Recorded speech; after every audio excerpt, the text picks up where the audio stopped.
Abra sua Bíblia na segunda carta que Paulo escreve a Timóteo.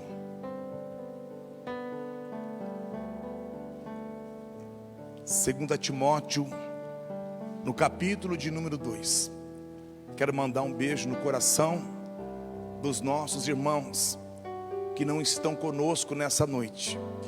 Estão cultuando na sua casa, ainda impedidos pelo decreto municipal. Os irmãos que estão com a idade acima de 60 e abaixo de 12. Que Deus possa, através desta palavra, manifestar o seu poder aí dentro da sua casa, quem sabe no seu trabalho, aonde quer que você estiver. Que Deus abençoe. Eu creio que logo em breve tudo isso vai passar e nós voltaremos à nossa normalidade, cultuando a Deus com toda a liberdade da nossa expressão. Glória a Deus. Segunda carta de Paulo a Timóteo, no capítulo de número 2 e no versículo 20.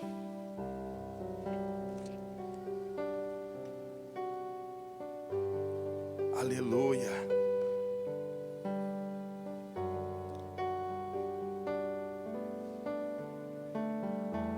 Segunda Timóteo capítulo 2 e o versículo 20, os que encontraram, diga aleluia. Ora, numa grande casa, não somente há vasos de ouro e de prata, mas também de pau e de barro, uns para honra, outros, porém, para desonra. De sorte que, se alguém se purificar dessas coisas, será vaso para honra, santificado e idôneo para uso do Senhor e preparado para toda boa obra. Feche os teus olhos e vamos orar mais uma vez.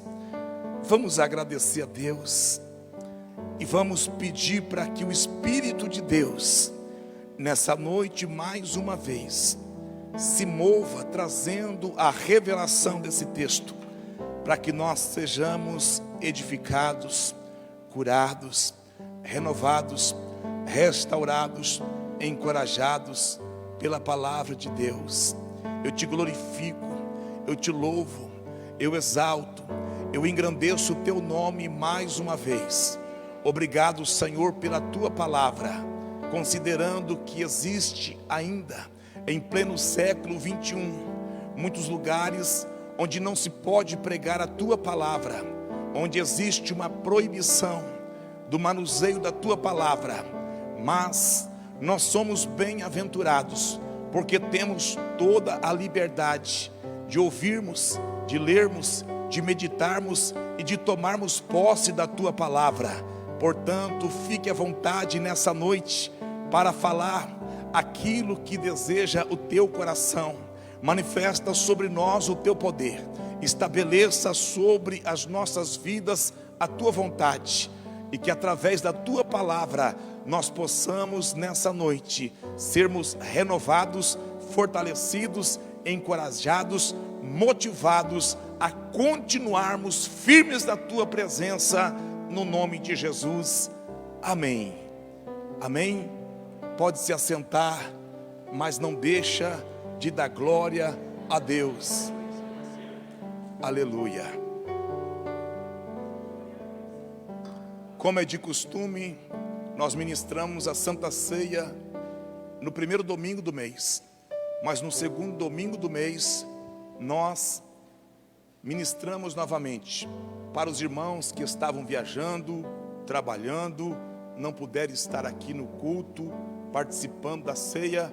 Então nós ministraremos após o culto a Santa Ceia para os irmãos que não puderam participar. Quantos irão participar nessa noite? Dê um sinal com a sua mão, para os obreiros prepararem. Amém? Então, no final do culto, você aguarda aqui à minha esquerda, e aí você terá a alegria de participar do corpo e do sangue de Cristo. Amém? Glória a Deus. Essa é uma das 13 cartas que nós encontramos no Novo Testamento. Dentre as 27, as 13 que o apóstolo Paulo escreve, esta é uma das 13, uma das cartas chamadas cartas pastorais, porque Paulo escreve 13 cartas, mas 3 delas são consideradas cartas pastorais, porque Paulo está escrevendo para o pastor Timóteo. Timóteo era o pastor de uma igreja. Então Paulo escreve a primeira carta e escreve a segunda carta para Timóteo, que era o seu filho na fé. Ainda que Paulo não estivesse presente, mas ele se sente na responsabilidade de discipular Timóteo, de instruir Timóteo, de doutrinar a igreja que Timóteo estava pastoreando. Então essa é a segunda carta que Paulo escreve a Timóteo. Paulo já tinha escrito a primeira, escreve a segunda, e a terceira o apóstolo Paulo escreve ao pastor Tito, que também era pastor de igreja. E é claro que quando nós olhamos para essas 3 cartas, nós encontramos algumas mensagens específicas, porque Paulo não está escrevendo uma carta comum, Paulo está escrevendo uma carta pastoral. Logo, nessa carta nós encontraremos Paulo falando de alguns assuntos pertinentes à igreja do Senhor Jesus. O apóstolo Paulo vai abordando acerca de algumas doutrinas. O apóstolo Paulo vai falando de alguns ajustes. O apóstolo Paulo vai falando de alguns valores. O apóstolo Paulo vai falando de um posicionamento. Mas nesse texto que nós lemos nessa noite, o apóstolo Paulo vai falar de uma figura de linguagem que o próprio Deus usou para se referir a ele quando ele teve um encontro com Jesus. Porque se nós voltarmos no capítulo 9 do livro de Atos dos Apóstolos, no versículo de número 15, quando ainda Ananias estava relutando lá dentro da cidade de Damasco para cumprir, para obedecer uma missão que Deus havia lhe dado, porque Deus havia chamado Ananias e havia lhe dado essa missão. Ananias, vai lá na casa de Judas, na rua direita, e você vai encontrar um homem por nome Saulo de Tarso. Você vai orar por ele e eu vou fazer a obra. Ananias, por conhecer a fama de Saulo de Tarso, ele relutou em cumprir essa missão. Mas Deus fala para Ananias: Ananias, vai, porque para mim ele é um vaso escolhido para pregar a minha palavra aos gentios, aos reis e a toda a nação de Israel. Deus estava se referindo a Saulo como um vaso escolhido. Então, quando nós falamos de vaso, nós estamos falando de uma nomenclatura que o próprio Deus utilizou para se referir à vida dos seus escolhidos. A Bíblia, por mais uma vez, vai mostrar esta figura de linguagem alegórica. Lá no capítulo 18 do livro do profeta Jeremias, o próprio Deus, mais uma vez, vai utilizar esta figura de linguagem para se referir ao seu povo, para se referir à sua nação. E lá no capítulo 18 do livro do profeta Jeremias, a Bíblia diz que a palavra de Deus veio ao profeta Jeremias dizendo: desce à casa do oleiro e lá farei ouvir a minha voz. O profeta Jeremias desce à casa do oleiro,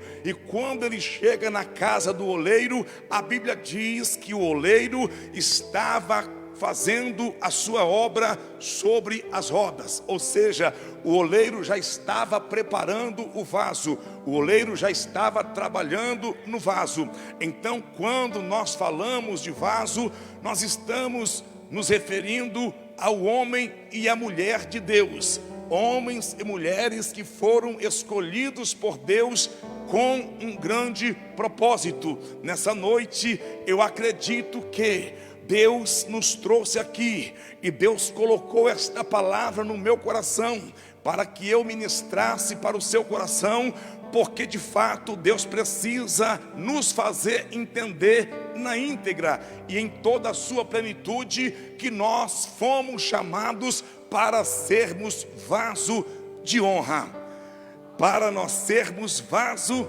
de honra. Aleluia.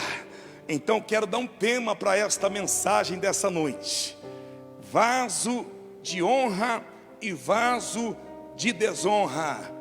Quem eu sou na casa de Deus? Vaso de honra e vaso de desonra. Quem eu sou na casa de Deus? Aleluia. Porque fazer o vaso é com Deus, ser de honra ou de desonra, aí é com nós. E o apóstolo Paulo começa escrevendo o texto dizendo: numa grande casa existem vasos de ouro, de prata, de pau e de barro. Nós não falaremos nessa noite sobre os vasos de ouro, sobre os vasos de prata, e também não falaremos sobre os vasos de pau. Ficaremos tão somente com os vasos de barros, porque na verdade é disso que Deus deseja falar conosco nessa noite. Nós somos vasos, cabe a cada um de nós decidirmos se nós seremos vaso de honra na casa de Deus ou se nós seremos vaso de desonra na casa de Deus. Eu acredito que nessa noite nós ouviremos esta palavra, vai trazer edificação, mas aqui no nosso meio só existe o vaso de honra, eu creio. Eu acredito que nessa noite Deus selecionou os vasos de honra para estarem aqui participando desse culto, ouvindo esta mensagem e dando glórias a Deus. Aleluia.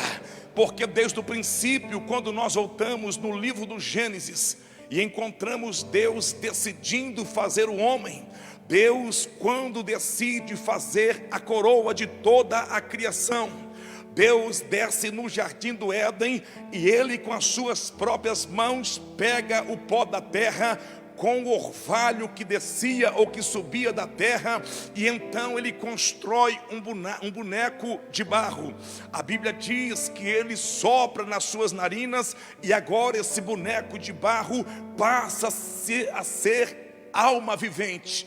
Então desde o princípio Deus colocou a sua mão no barro, desde o princípio Deus trabalhou com o barro, desde o princípio nós fomos chamados de barro. Deus continua em toda a história olhando para nós como se nós fôssemos barros e Ele fosse o oleiro. Quando nós olhamos, por exemplo, no capítulo 64 e no versículo 8 do livro do profeta Isaías, nessa ocasião o povo de Deus, a nação de Israel e a nação de Judá estavam desviados da presença de Deus, caminhando em desobediência. Nessa ocasião Deus havia levantado alguns profetas, e dentre eles o próprio profeta messiânico, o profeta Isaías, para chamar o povo ao arrependimento, para chamar o povo ao reposicionamento, para chamar o povo de volta para a presença de Deus. Porque se o povo não se arrependesse, se o povo não se reposicionasse, certamente eles parariam, primeiro Israel dentro do cativeiro assírio e Judá dentro do cativeiro babilônico. Deus estava dando uma chance para o seu povo, por causa daquilo que está escrito no capítulo 3 e versículo 16 do Evangelho segundo João. Por causa daquele amor, a Bíblia diz que Deus amou o mundo de tal maneira que deu seu Filho unigênito, para que todo aquele que nele crê não pereça, mas tenha a vida eterna. Por causa desse grande amor, Deus então vem insistindo com o seu povo. Deus vem dando a oportunidade de arrependimento. Deus vem chamando o seu povo de volta para a sua presença. Deus levanta um profeta, Deus levanta 2 profetas, Deus levanta 3 3 profetas, e as mensagens que os profetas entregavam para o povo de Deus não era outra senão: arrependam-se, se voltem para Deus, deixam o pecado, deixa as coisas pecaminosas, se apartam do profanismo. Mas a Bíblia diz que o povo não estava dando ouvido para Deus, e o profeta Isaías, recebendo de Deus a mensagem, ele vai transferindo para o povo, porque profeta de Deus é assim: se ele recebe de Deus, ele vai entregar; se ele recebe de Deus, ele vai profetizar. Infelizmente, no nosso meio existem uns profetas por aí que recebem uma palavra de exortação para a igreja, guarda no seu coração e prega sobre casa, chave e carro novo, mas o profeta de Deus entrega a mensagem na íntegra. Deus conhece a necessidade do povo, Deus conhece o coração do povo, Deus sabe exatamente como está a conduta do povo, e por causa desse grande amor, Deus levando o profeta para entregar a mensagem. Então, nessa noite, eu quero que você fique sabendo, e eu quero que fique muito claro aqui, que eu não estou pregando aquilo que eu quero. Na verdade, se eu fosse pregar aquilo que eu estava querendo, eu pregaria outra mensagem, mas eu estou aqui na condição de profeta de Deus, eu estou na condição de arauto de Deus, eu estou na condição de porta-voz do céu, e tudo aquilo que Deus mandar pregar, eu vou pregar nessa noite, porque Jesus te ama, Ele não quer te perder para o mundo, Ele não quer te perder para o sistema. Nessa noite eu posso não conhecer, mas o Deus que você serve, o Deus que você adora, Ele conhece a tua vida, Ele conhece a tua estrutura, Ele conhece a tua história. Nesse comando revácia, urabacandarabachandarai, Ele está aqui nessa noite dizendo: pelo amor que eu tenho na tua vida, você ainda não pereceu. Por causa do amor que eu tenho na tua vida, você ainda não desceu à sepultura. Mas esta noite é a noite da oportunidade, é a noite do reposicionamento, é a noite do arrependimento, porque se tiver arrependimento, o céu vai abrir, a glória de Deus vai descer, e nós seremos abençoados por Deus.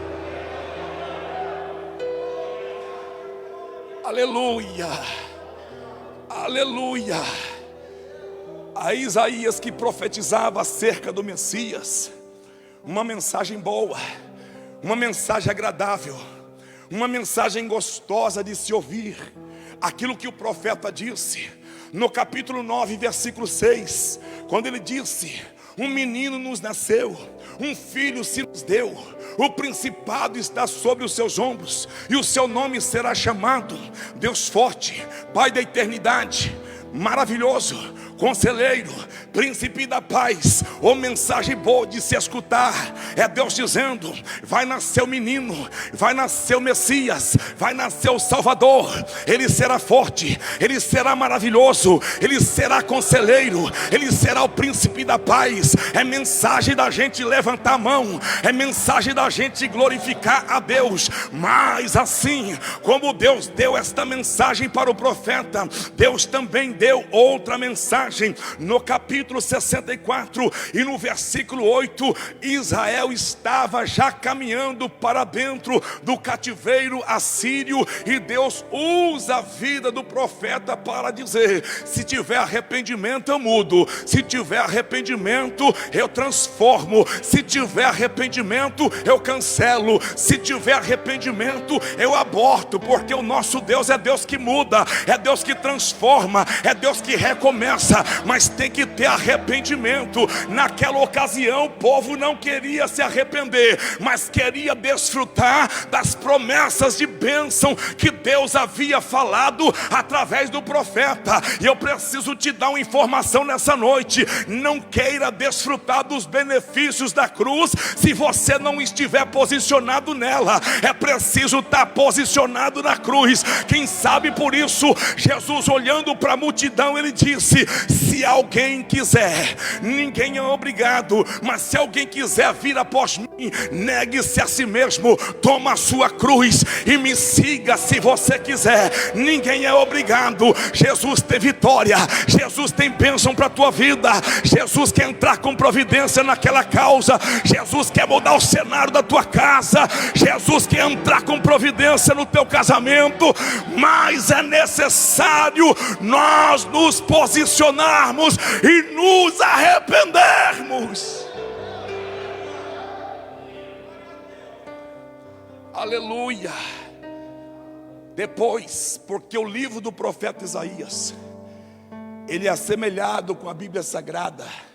Para os rabinos judeus, é considerado como uma mini Bíblia, porque os 39 primeiros capítulos fala de um Israel caído, de um Israel desviado, de um Israel frio, de um Israel rebelde. Mas nos outros 27 capítulos, Deus agora usa o profeta para falar: se você mudar, eu te abençoo. Se você se arrepender, eu entro. Se você permitir, eu faço. Se você se posicionar, eu abro. Deus dizendo através do profeta que Deus estava disposto a recomeçar. Deus estava disposto a reativar. Porque se tem alguém que sempre estará disposto a recomeçar coisas novas na nossa vida, se tem alguém que sempre estará disposto a recomeçar um capítulo novo na nossa história, esse alguém chama-se Deus. Quem sabe pessoas da tua convivência, quem sabe pessoas da tua família, quem sabe pessoas que convivem com você, jamais quererão recomeçar alguma coisa com você, ou quem sabe na tua vida, mas Deus não leva em conta aquilo que passou. Foi isso que o próprio profeta Isaías escreve no capítulo 43 e no versículo 18, dizendo: não vos lembrei das coisas passadas e nem considereis as antigas, eis que farei uma coisa nova no meio de vós. É Deus dizendo: vocês não precisam ficar refém daquilo que passou, vocês não precisam ficar refém daquilo que aconteceu lá atrás. Quem sabe muitas coisas aconteceram no passado que está te prendendo, que está te dominando, que está te impedindo, e Deus nessa noite já está me usando para dizer: não considereis as coisas passadas e nem tampouco as antigas. Deus está disposto a fazer uma coisa nova na tua vida, a fazer uma coisa nova no teu casamento, a fazer uma coisa nova na tua casa. Deus está disposto. Deixa eu ver se tem alguém nessa noite que também está disposta a receber algo novo da parte de Deus. Deus tem um tempo novo para você. Aleluia. Deus tem um tempo novo para a sua vida. Seja profeta para esse vaso que está do teu lado. Olha para ele, vê se é de honra. Se for, diga para ele: Deus tem um tempo novo para a sua vida, vaso. Vai. Você não vai discernir se ele é vaso de honra. Olha aqui. Você não vai discernir se ele é de honra ou de desonra pela roupa que ele está.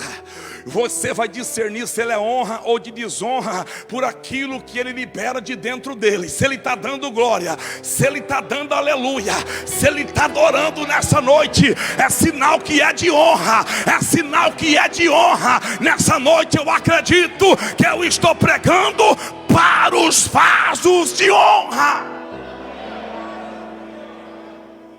Aleluia. O povo cansa, porque de fato tem hora que a gente cansa de dar tanta cabeçada, de errar tanto, de perder tanto. Tem hora que bate o cansaço. Até agora eu quis fazer do meu jeito, até agora eu quis fazer da minha maneira, até agora eu peguei conselho com os meus amigos, até agora eu fiz por intuição. mas não busquei a confirmação de Deus, não busquei a resposta de Deus, não busquei o ok de Deus. E aí a gente vai perdendo, e aí a gente vai se desgastando, mas chega uma hora que a gente cansa. Israel estava cansado. Aí aparece o profeta Isaías escrevendo no capítulo 64 e versículo 8, o próprio Israel reconhecendo daquilo que eles precisavam. Aí eles disseram: mas agora, ó Senhor, Tu és o nosso Pai. Depois de ter sofrido tanto, depois de ter perdido tanto, depois de ter contabilizado tanta derrota, depois de ter chorado tanto, depois de ter se desgastado tanto, agora Israel, irmão Moisés, reconhece que precisava dessa paternidade. Aí eles começam a dizer: mas agora, ó Senhor, Tu és o nosso Pai, nós precisamos da paternidade, nós precisamos dessa guarita, nós precisamos dessa proteção, nós precisamos dessa segurança. Deixa eu ver quantos precisam da proteção do Pai, da segurança do Pai, do cuidado do Pai, da provisão do Pai. Assim estava Israel, nós precisamos da paternidade. Até agora a gente estava caminhando conforme nosso coração, nós estávamos andando conforme o desejo do nosso coração, mas nós acabamos nos afastando da Tua presença. Fizemos aliança com povos pagãos, nos prostramos a outros deuses, e por conta disso nós fracassamos, e por conta disso nós retrocedemos. Mas agora nós entendemos que nós precisamos da Tua paternidade, nós precisamos da Tua direção, nós precisamos da Tua proteção, nós precisamos da Tua confirmação. Não seja um aventureiro dentro do evangelho, não seja um aventureiro dentro do cristianismo. Você tem um Pai que fala, você tem um Pai que responde, você tem um Pai que cura, você tem um Pai que restaura. Nessa comante o Rebina comandar a Xanda, eu posso sentir a presença do Pai na casa, eu posso sentir a presença do Papai na casa. Ele está aqui nessa noite porque Ele te ama, Ele está aqui nessa noite porque Ele te quer, Ele está aqui nessa noite para te abençoar.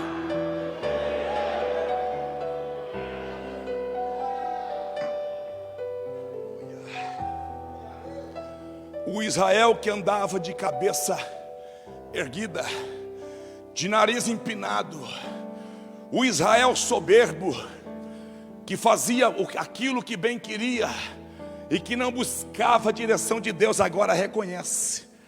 Depois do capítulo 39, depois de tantas percas e de tantos desgastes, eles reconhecem dizendo: mas agora, ó Senhor, Tu és o nosso Pai. E tem mais, nós somos o barro. Até agora eles não queriam ser o barro, porque o barro é a matéria-prima. Mas eles reconheceram: agora nós somos o barro e Tu és o nosso oleiro, e todos nós somos obras das Tuas mãos. E todos nós somos obras das Tuas mãos. Eu preciso reconhecer nessa noite que se o oleiro não for na minha vida, jamais eu serei um vaso de honra. Se o oleiro não for na minha vida, jamais eu serei uma obra de Deus aqui na terra. Houve um reconhecimento: Tu és o nosso Pai, nós somos o barro, Tu és o nosso oleiro, e nós todos somos obras das Tuas mãos. Isso aqui é para deixar Satanás endemoniado, é para deixar o inferno batendo cabeça, porque tudo que Satanás não quer é que você reconheça a paternidade de Deus. Ele quer que você continue um bastardo, que você não tenha referência, que você não tenha proteção, que ninguém cuide de você, porque ele não tem pai, porque ele não tem mãe. Ele foi criado por Deus, se rebelou, foi lançado para a terra, se tornou o principal adversário de Deus, mas não conseguindo tocar a santidade de Deus, ele vai querer investir naquilo que foi criado à imagem e semelhança de Deus. Mas quando nós reconhecemos que o Senhor é o nosso Pai, que nós somos o barro, que Deus é o nosso oleiro e que todos nós somos obra das mãos do Senhor, Satanás não aceita nós fazermos essa declaração. Mas para deixar o inferno batendo cabeça nessa noite, nós vamos declarar, amém? Eu vou dizer e você também vai fazer essa declaração. Então vamos lá. E todos nós somos obras das tuas mãos. Diga mais forte: todos nós somos obras das mãos do nosso Deus. Aleluia! Aplauda bem forte o nome dele.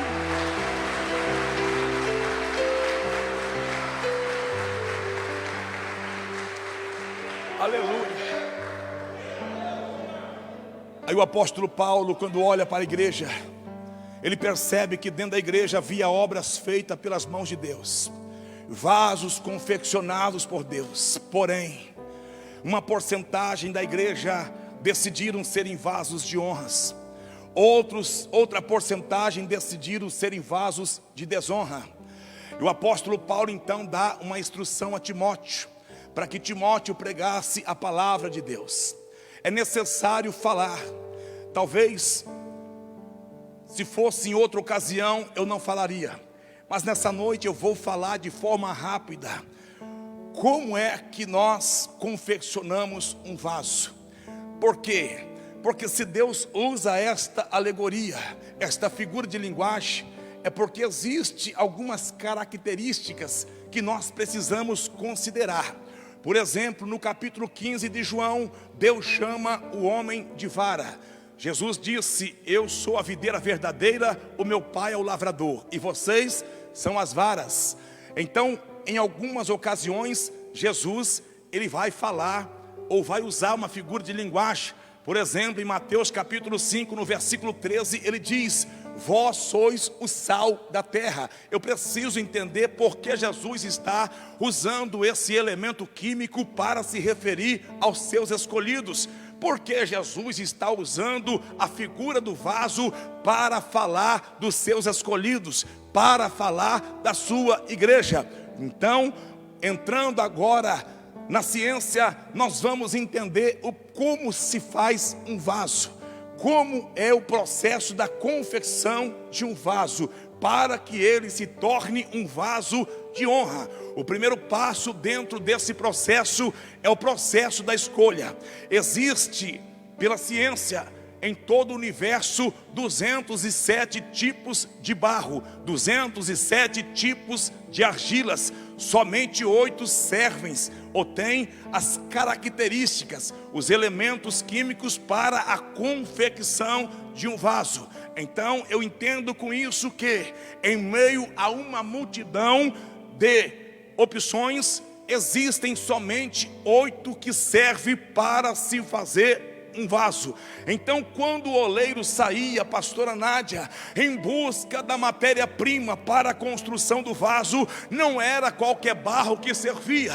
O oleiro tinha que ter o discernimento, o oleiro tinha que ter o conhecimento. A ótica do oleiro teria que estar aguçada para ele encontrar o barro, a matéria-prima que serviria para iniciar a confecção de um vaso. Então, claro, isto levaria um tempo, mas o oleiro sempre buscou na fonte certa. E qual é a fonte certa para se encontrar a argila, o barro que serve para a confecção de um vaso? O local, o ambiente, o território onde se encontra esta matéria-prima são nas partes alagadas, são nas partes baixas. Quem é da roça aqui vai saber do que eu estou falando. É lá na pindaíba, é lá no brejo que se encontra a matéria-prima para a confecção do vaso. Ou seja, o oleiro vai buscar a matéria-prima aonde ninguém buscaria.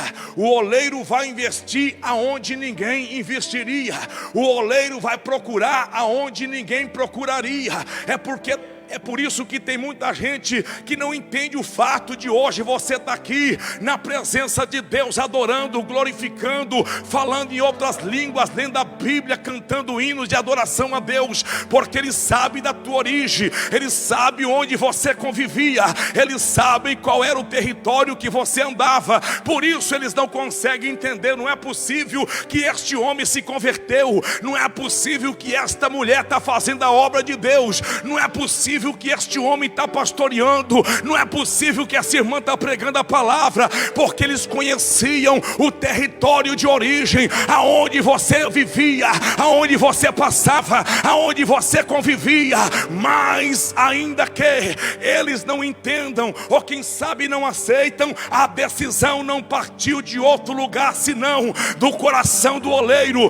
Foi o oleiro que decidiu escolher, foi o oleiro que decidiu buscar, foi o oleiro que decidiu trazer. A história diz que quando o oleiro encontrava a matéria-prima que servia para a confecção do vaso, ele tirava uma porção, colocava dentro de um carro que era o meio de transporte para essa matéria-prima, e trazia para dentro da oficina, trazia para dentro da casa do oleiro. E quando chegava com essa porção de barro, com essa porção de argila, ela era colocada em um canto. Então o primeiro passo, a primeira fase dentro desse processo da confecção do vaso é a escolha da matéria-prima. O oleiro foi e escolheu a matéria-prima aonde ninguém escolheria. O oleiro trouxe aquela matéria-prima que muita gente não traria. Quem sabe da onde você saiu tinha muita gente melhor do que você, tinha gente muito mais capaz do que você, muita gente mais preparada do que você, muita gente com mais perfil do que você. Mas não foi o homem que escolheu, a escolha foi feita pelo oleiro. O oleiro não se engana, o oleiro não se equivoca. Se o oleiro te escolheu, é porque tem propósito, é porque ele vai fazer um vaso de honra, é porque Ele vai te usar, é porque tem propósito. Deixa eu ver se nessa noite tem alguém que já está entendendo que você faz parte da escolha do céu, que você faz parte da escolha de Deus. Foi o oleiro quem te escolheu. Aleluia. E é gostoso a gente ser escolhido, a gente ser encontrado pelo oleiro. Eu me lembro dos meus primeiros dias, quando eu fui encontrado pelo oleiro. Eu estava no meio de uma pindaíba, no meio de uma sujeira, no meio do Caraguatá. Quem é aqui da roça sabe do que eu estou falando. Eu estava lá todo sujo, todo empedrado. O oleiro foi lá, pegou, falou: é esse. Quem sabe quando o oleiro estava subindo com o carro, com aquela porção toda suja, alguém olhou e disse: tem certeza, oleiro? Tem muita sujeira, tem muita pedra, não vai servir.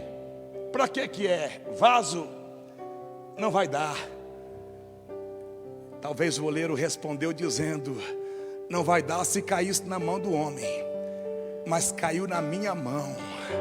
Vai para dentro da minha casa, vai para dentro da minha olaria. O oleiro trazia essa porção, colocava dentro da casa, colocava dentro da olaria. E agora a porção de barro passaria para a segunda fase.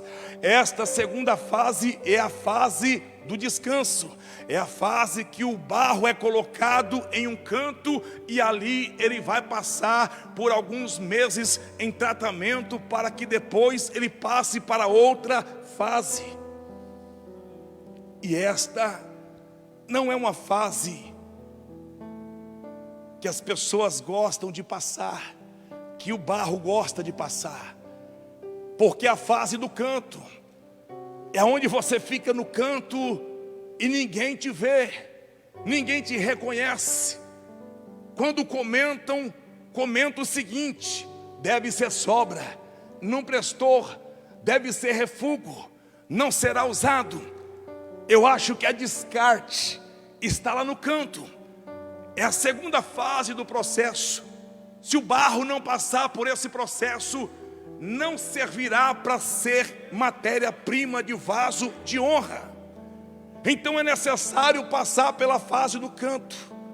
A fase em que muitas vezes você chega na igreja, as pessoas não te conhecem, nem te cumprimentam, as pessoas não te veem, não te valorizam, e o barro quer aparecer, porque quando nós vamos para a igreja nós queremos, porque Deus faz promessa, Deus fala conosco, e nós já queremos de imediato fazer a obra de Deus, queremos pregar, queremos oportunidade, queremos aparecer. Para o homem talvez pode acontecer dessa forma, mas dentro da olaria com o oleiro é diferente. Você chega dentro da casa e vai para o canto esperar o tempo de passar para outra fase. E é nessa fase que muita gente vai embora. É nessa fase que muito barro desiste. É nessa fase que muito barro retrocede, não quer esperar as fases do oleiro na sua vida, por isso não se transformam em vaso de honra. Tem que esperar o tempo de Deus. Diga isso para esse vaso que está do teu lado. Tem que esperar o tempo do oleiro na sua vida. É o tempo do canto. Mas enquanto para muita gente parece descarte, enquanto para muita gente parece sobra, enquanto para muita gente parece refúgio, enquanto o oleiro está preparando o vaso aqui na mesa, ele está olhando para o canto e ele já está projetando: vai ser um vaso de honra. Nesse eu vou caprichar, eu vou fazer diferente. Esse eu vou enviar para fora, esse eu vou levantar para pregar, esse eu vou levantar para evangelizar. Esse vaso vai ser... Enquanto as pessoas estão achando que pelo fato de estar no canto não serviu, o oleiro está fazendo projeto, o oleiro está sonhando. É com mansi rebromanto camandará baixandarai. Depois que sair do canto, vai cair na minha mesa. Nesse eu vou fazer algo diferente. E a história diz que todos os dias, pela manhã e ao entardecer, o oleiro tinha a responsabilidade de pisotear o barro, de amassar o barro, para tirar as pedras, para tirar a sujeira, para tirar aquilo que não servia. Porque antes de vir para a mesa, antes de ser moldado, ele precisava passar pela purificação. E essa purificação era feita exatamente no canto. Enquanto não tinha oportunidade, enquanto não cantava, enquanto não pregava, enquanto não tinha uma ocupação dentro da casa, estava no canto, mas estava no processo da purificação. E todas as tardes e todas as manhãs, quando o oleiro entrava dentro da olaria, ele ia direto para o canto, pegava um pouco d'água, jogava sobre o barro e começava a pisar, e começava a amassar. E se tem uma coisa que o barro não gosta, é de ser amassado. Se tem uma coisa que o barro não gosta, é de ser tratado. Se tem uma coisa que o barro não gosta, é de ser confrontado. Mas se não passar pelo confronto, se não for amassado pelo oleiro, se não for purificado na olaria, não vai se transformar num vaso de honra. É por isso que nós encontramos muitos vasos por aí, até tem título de vaso de honra, até tem anel de vaso de honra, até se veste como vaso de honra, mas são pilantras do evangelho, são vasos de desonra, não passaram pelas fases, não passaram pelo processo, processo, homens com a mente suja, profana, que estão profanando os altares de Deus. Nessa noite Deus quer te tratar, nessa noite tem confronto, nessa noite Deus quer nos abençoar. Tá meio duro, peraí, isso aqui é para não endurecer, é o processo. Aí de repente o oleiro sente uma pedra. Opa, tem pedra ainda. A pedra do orgulho está aqui ainda, peraí. Opa, tem pedra aqui ainda, a pedra da mentira, tem que tirar. A pedra da pornografia está aqui ainda, peraí. Porque a gente vem lá de baixo muito sujo. A gente vem da pindaíba carregado de sujeira. Dentro da olaria tem que ter limpeza. Dentro da olaria tem que ter purificação. João 17:17, a Bíblia diz: santificai-vos na verdade, a tua palavra é a verdade. A água, ainda que seja um dos símbolos do Espírito Santo, também é símbolo da palavra de Deus. Tem que ter limpeza pela palavra. O oleiro não vai te envergonhar, mas ele precisa limpar. Opa, tem sujeira aqui ainda. Parece que está limpo, quem olha por fora parece que está limpo, mas quando o oleiro toca, ele encontra sujeira. Então deixa ele limpar nessa noite. A pedra é pequena, mas tem que tirar. Eu senti aqui. Que pedra é essa? Me ajuda. Fornicação está aqui ainda, meu Deus. Opa, outra pedrinha encontrei aqui. Qual é, será? Vaidade, a pedrinha da vaidade. Não, tem que arrancar. Esse é o processo que muito barro não suporta. Vai embora, desiste, retrocede, volta para a pindaíba e está lá embaixo condenado. Mas o oleiro nessa noite está dizendo: eu te encontrei, tenho propósito da tua vida. O meu desejo é de transformar você em um vaso de honra para essa geração. Para essa geração, esta geração não precisa de outra coisa senão de vasos de honra. A tua casa não precisa de outra coisa senão de vaso de honra. Aleluia. Mas depois de um tempo, o oleiro percebia que já estava puro, sem sujeira. Aí o oleiro pega aquela porção e coloca no centro da sua mesa de trabalho. Porque se o barro não estiver no centro, o oleiro não consegue fazer um vaso de honra. Tem uns barros rebeldes aí que não quer ficar no centro, quer ficar do lado, quer ficar nas margens, quer fugir, quer se esconder. Mas se quiser ser vaso de honra, tem que estar no centro da mesa do oleiro. Tem que estar no centro da vontade de Deus. Tem que estar no centro do querer do oleiro. Tem que estar no centro da mesa do oleiro. E quando esse barro vem para o centro da mesa, aí o oleiro começa a trabalhar. E se você pegar e pesquisar como funcionava uma mesa de oleiro naqueles dias, você vai perceber que enquanto o oleiro girava embaixo, enquanto o oleiro movimentava embaixo, ele trabalhava em cima. Enquanto havia movimentação embaixo, o oleiro estava trabalhando em cima. Enquanto havia movimentação embaixo, o oleiro estava trabalhando em cima. Enquanto existe movimentação embaixo, o oleiro está trabalhando em cima. Enquanto existe movimentação embaixo, o oleiro está trabalhando em cima. Tem alguém que já está entendendo. Você, quem sabe, está dizendo: o oleiro parece que não está trabalhando na minha vida. O oleiro parece que não está trabalhando em meu favor. O oleiro parece que não está interessado na minha causa. E o oleiro está mandando te dizer nessa noite: é porque não tem movimentação embaixo. A partir do momento que você começar a movimentar movimentar embaixo, o oleiro vai trabalhar em cima. Então começa a movimentar através da oração, através da consagração, através da campanha. Movimenta no monte, vai movimentando embaixo, que o oleiro trabalha em cima. Enquanto você movimenta embaixo, o oleiro vai trabalhar em cima. Aleluia. Capítulo 12 de Atos dos Apóstolos. Herodes matou Tiago, prendeu Pedro para matar depois da Páscoa. A igreja foi fazer movimento embaixo. Aí o oleiro trabalhou em cima.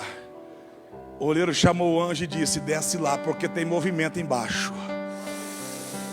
Abre as cadeias, arranca Pedro de lá, porque tem gente movimentando embaixo. Descruze os braços nessa noite. Volte a movimentar na sua casa. Volte a movimentar nas madrugadas. Volte a movimentar nos montes. Volte a movimentar na igreja. O oleiro vai trabalhar em teu favor. Aí o oleiro começa a fazer a obra. Esse vaso vai ficar joia. Tem uns vasos mais pentecostal, tem outros vasos mais finos, mas não importa o tamanho, não importa a grossura, não importa o peso. Se é vaso de honra, é vaso de honra. Aí o oleiro começa a dar forma para o vaso, e o vaso começa a girar, e o oleiro começa a trabalhar. Oh, coisa linda, que maravilha. Olha só como está ficando. Mas daqui a pouco o oleiro tira uma mão e coloca por dentro. E tem muito vaso que só quer que o oleiro trabalhe por fora, mas não quer que o oleiro trabalhe por dentro. Tem muito vaso que só quer mudança por fora, mas não quer mudança por dentro. Tem muito vaso que só quer transformar por fora, mas não quer transformar por dentro. Mas se tiver na mesa do oleiro, vai ser trabalhado por fora, vai ter mudança por fora, vai ter libertação por fora, vai ter beleza por fora, mas terá que deixar o oleiro trabalhar pelo lado de dentro. Porque pelo lado de dentro tem muito vaso que não quer perdoar. Canta, prega, mas aquele não perdoa. O rancor ainda está aqui. A mágoa. Vaso de honra é trabalhado por fora e é trabalhado por dentro. Então deixa a mão do oleiro nessa noite entrar lá no recôndito da tua alma, trabalhar nesse coraçãozinho duro aí, que não quer perdoar quem te ofendeu, que não quer perdoar quem te perseguiu. Libera ele para Jesus, seja liberto no reino espiritual.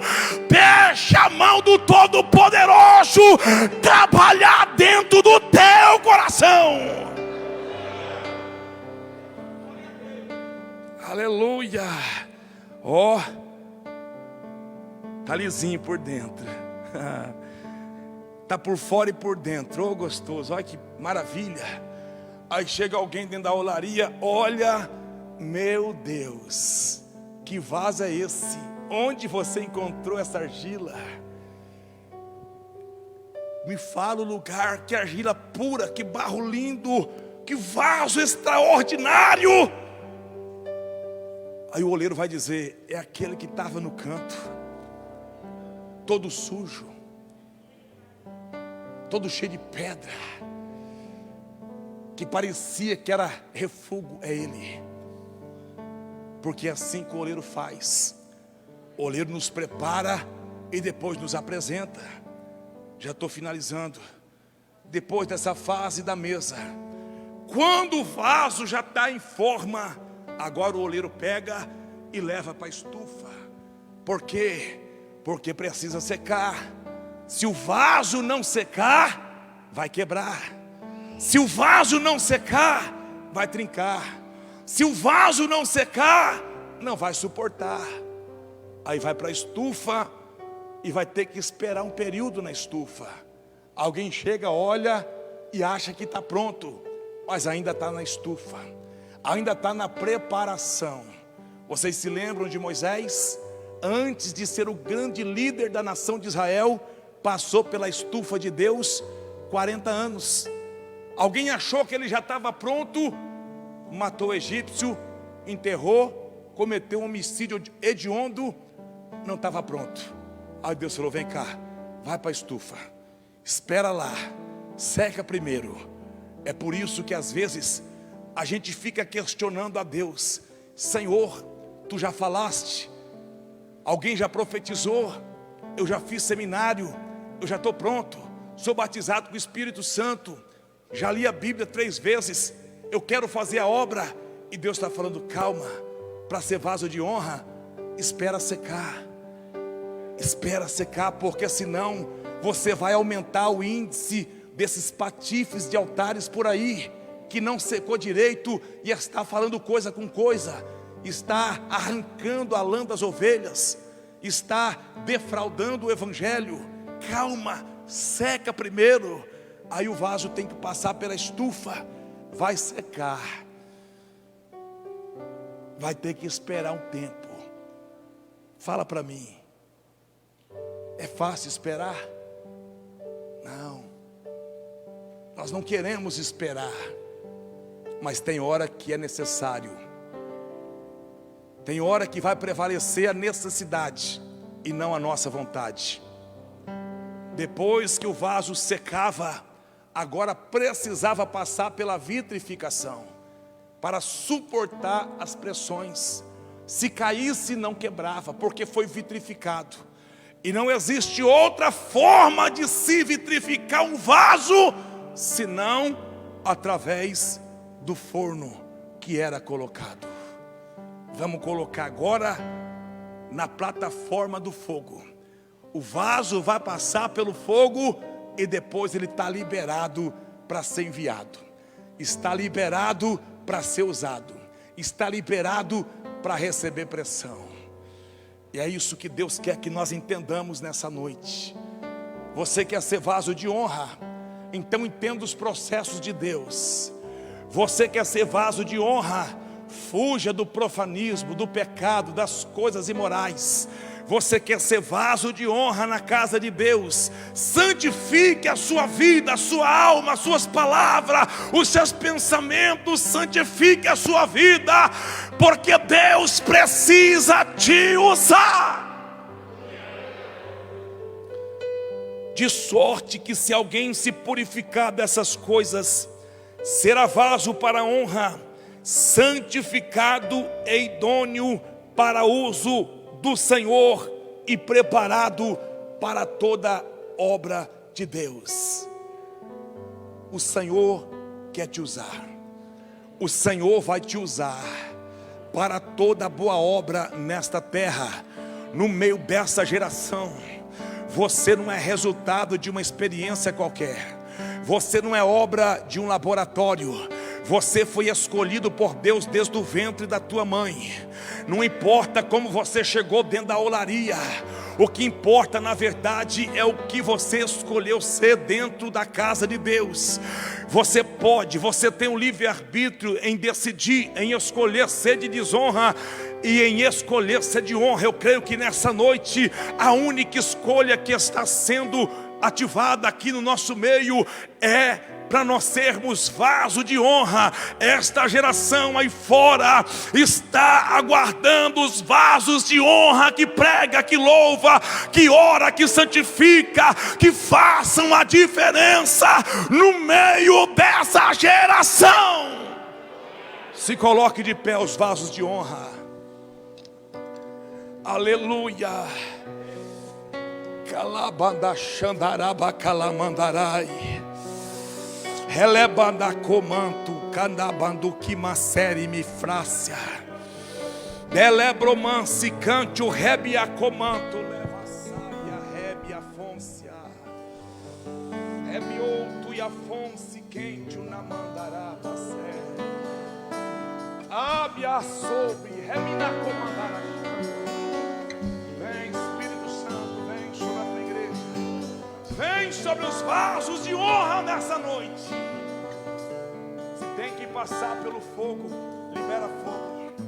Se tem que purificar, purifica. Se tem que moldar, molda. O que nós não abrimos mãos é de sermos vaso de honra na tua presença. Tu provês o fogo. Alamina comandará baixandará. Teu sacrifício sou.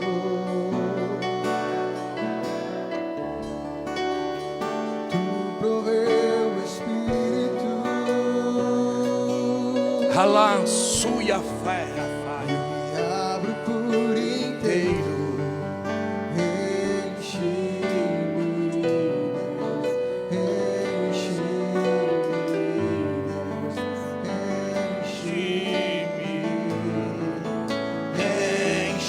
Enche-me, Deus. Enche-me, Deus. Enche-me.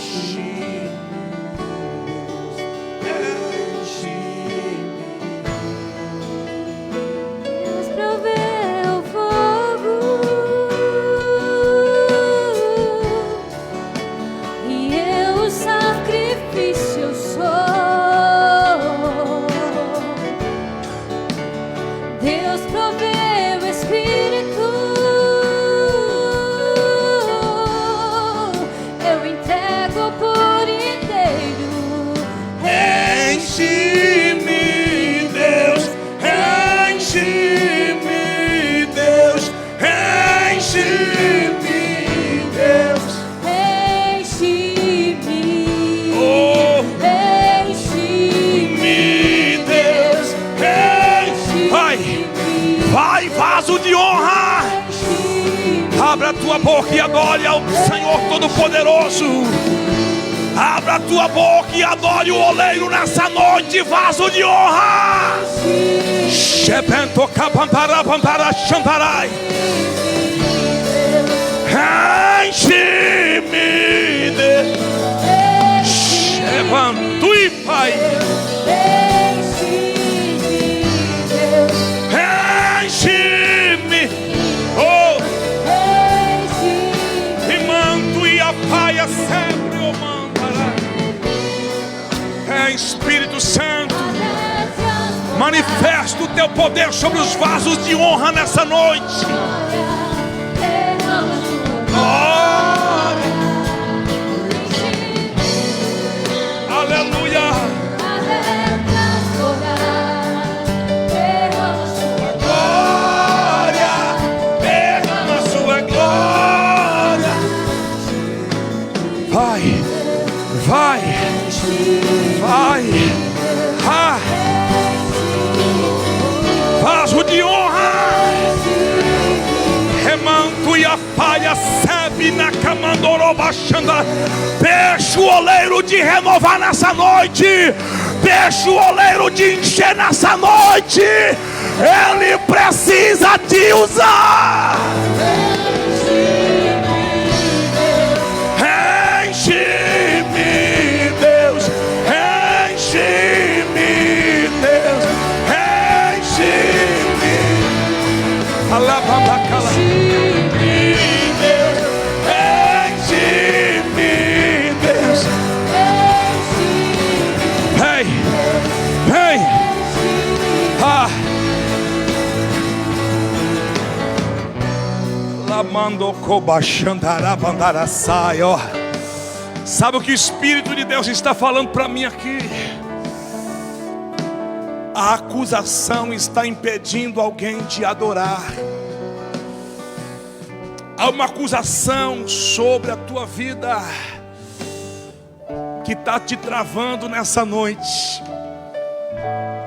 Uma voz dizendo: você não pode, você não tem direito. Quem é você? Mas além dessa voz, aparece alguém nessa noite dizendo: eu paguei o preço naquela cruz. Se você se arrepender, a minha misericórdia se manifestará sobre a tua vida. E aquilo que está escrito em Romanos capítulo 8: nenhuma condenação há para aqueles que estão em Cristo Jesus. Esta é a noite que Deus transforma a maldição em bênção. Deus quer te encher.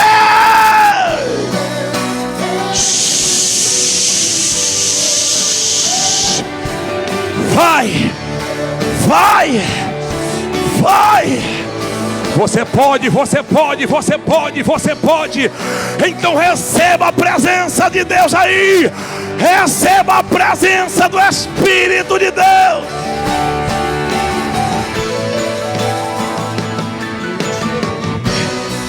Aleluia.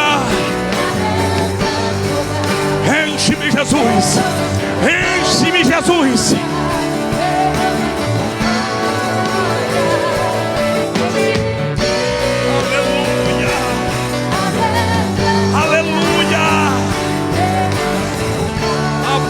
Comando na vida camandara baixandara. Enche-me, Deus, vai. Enche-me, Senhor, para que eu possa ser vaso de honra lá fora, para que eu possa ser usado no meio dessa geração, para que eu possa fazer a diferença. Cheio, cheio, cheio, cheio, cheio, cheio, cheio, cheio, cheio, cheio, cheio, cheio, cheio, cheio. Ele quer te encher nessa noite.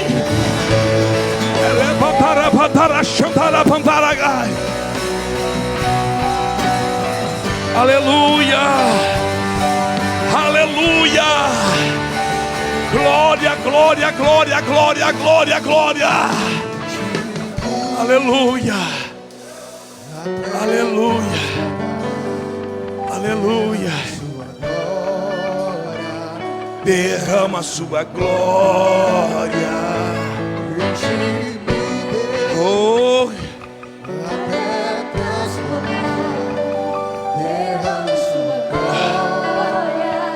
Derrama a sua glória. Aleluia. Aleluia.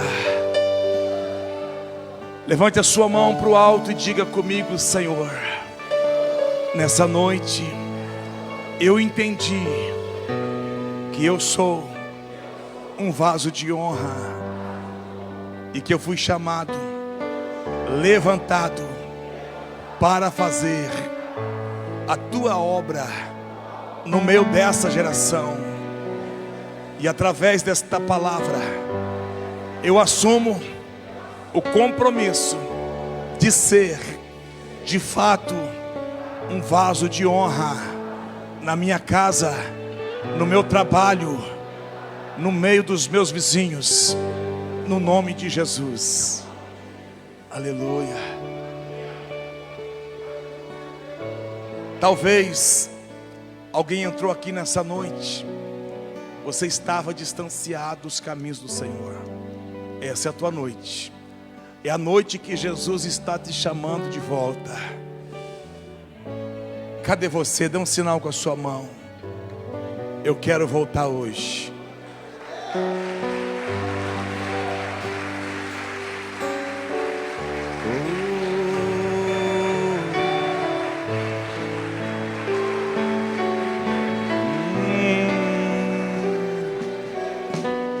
Tem mais alguém aqui? Vem cá. Jesus está dizendo: eu te quero de volta. Você não vai voltar.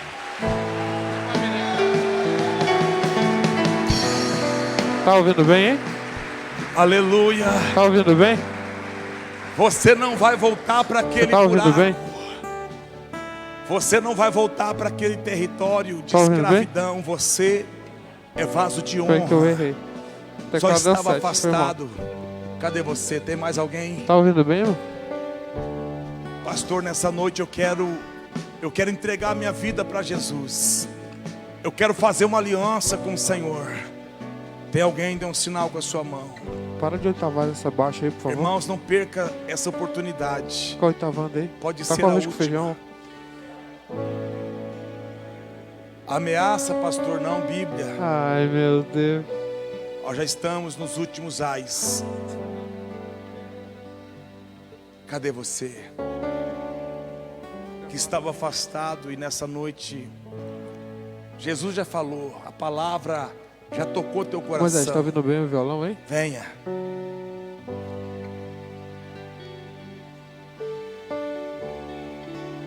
Amém? Não tem mais ninguém? Então vamos orar pelos nossos irmãos. Pode ir mais. Glória a Deus. Estenda suas mãos aqui à frente.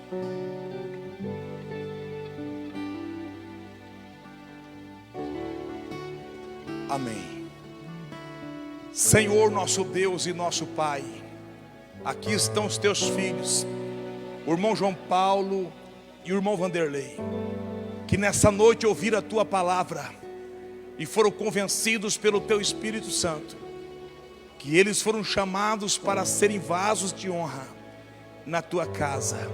Estavam afastados, mas nessa noite eles voltaram, e nós queremos liberar uma palavra profética sobre a vida deles.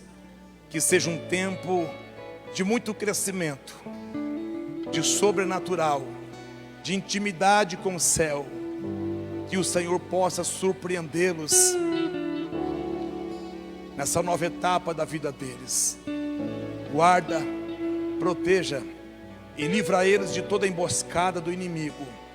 Que eles possam frutificar para o teu reino. Nós oramos nessa noite abençoando a vida dos teus filhos, no nome de Jesus. Amém. Aplauda bem forte o nome do Senhor.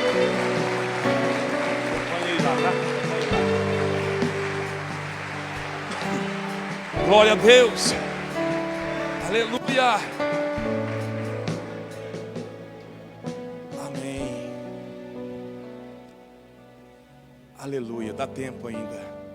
Amanhã, feriado, creio que nós sairemos daqui nessa noite, mas com essa convicção: eu sou vaso de honra, eu sou vaso de honra. Não importa o território, o lugar, a situação, eu sou vaso de honra. Amém? Ali fora nós teremos as inscrições para o curso de Libras, que iniciará dia 20 de junho.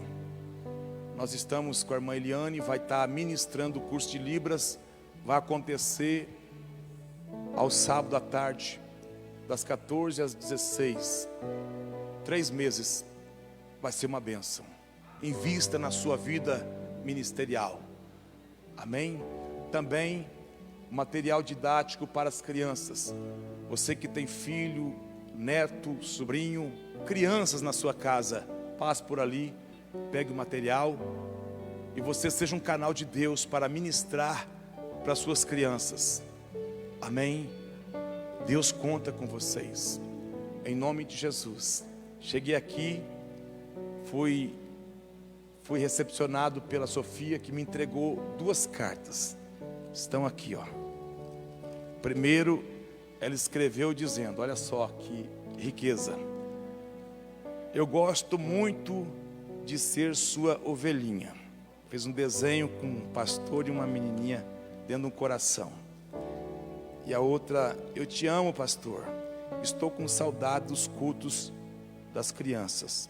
Sofia. Eu creio que logo em breve nós voltaremos com o Ministério Kids. As nossas crianças são vaso de honras. Amém? Muito bem, vamos orar então. Agradecer a Deus por essa noite.